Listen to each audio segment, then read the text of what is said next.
So walk briskly, never run. Anytime you run in any situation, you're going to bring a lot of attention to yourself.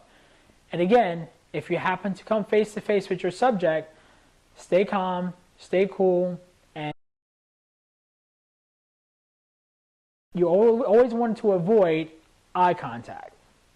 Now, the reason why you want to avoid eye contact is eye contact will enhance a person's ability to remember you and remember your face. Now, the opposite of that is you don't want to make sure that you go out of your way to avoid making eye contact. You're not going to look, walking by the guy, you're looking like this and doing all that kind of stuff, because then they're going to think you're crazy. I would think you're crazy.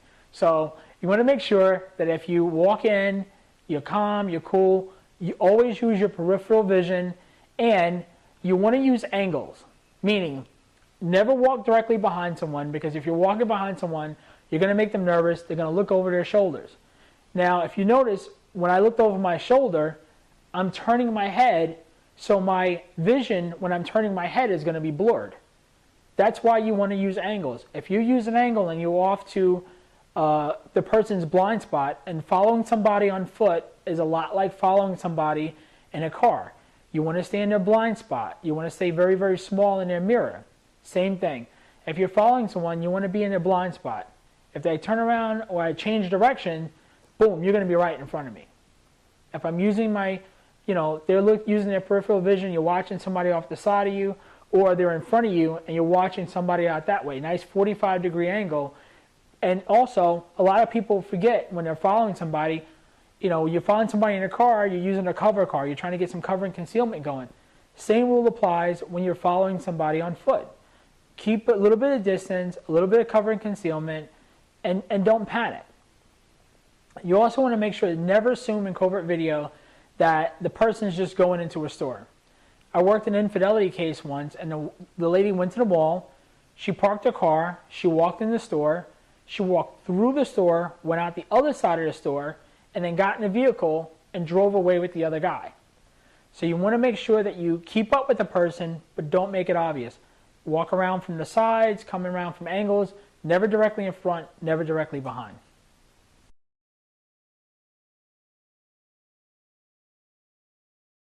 Always keep a bag, a beach bag or a cooler or something like that, because I follow people, think the guy's going to go to work, the guy winds up going fishing, goes to the beach, you name it, it happens. You never know where the day is going to take you. So always make sure that you have clothes that you're prepared to quickly change up and fit into your environment.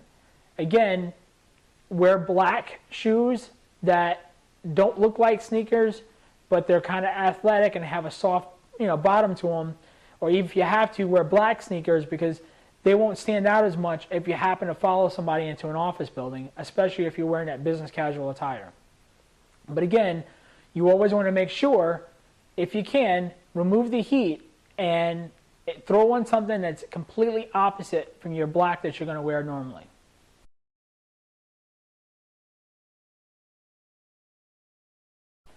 Make sure that you stay on the side of them that they're talking on the cell phone.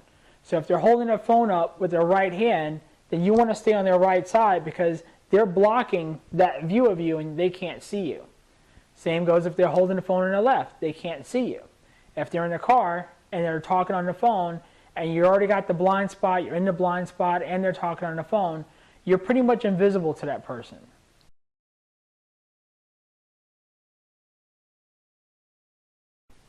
The other important thing, and the most important thing I'm going to leave you with when it comes to covert surveillance, is always make sure you choose your opportunity based on what your client wants. For example, if you're following a subject and it's an infidelity case, and the guy just happens to go into a drugstore. Now granted, he most likely could be going in there to buy condoms and breath mints, but that's not going to be as important to your client to see as if it is seeing him meeting the woman, going into a restaurant, or walking into a hotel. If you spoil your surveillance early by following him into the drugstore or grocery store, that's not going to be the video you want. So you want to make sure you hold back until your opportunity that you need presents itself. The same thing goes for an insurance case. there's no need to follow an insurance claimant into a doctor's office when he's pretty much going to be sitting in a chair and then he's going to go behind closed doors. All you're going to do is put him in a room with you that's going to be very, very small and give him multiple opportunities to get a very, very good look at you. Take your time and wait till the opportunity presents himself where that person's going to do something that you really want to get a picture of. For example,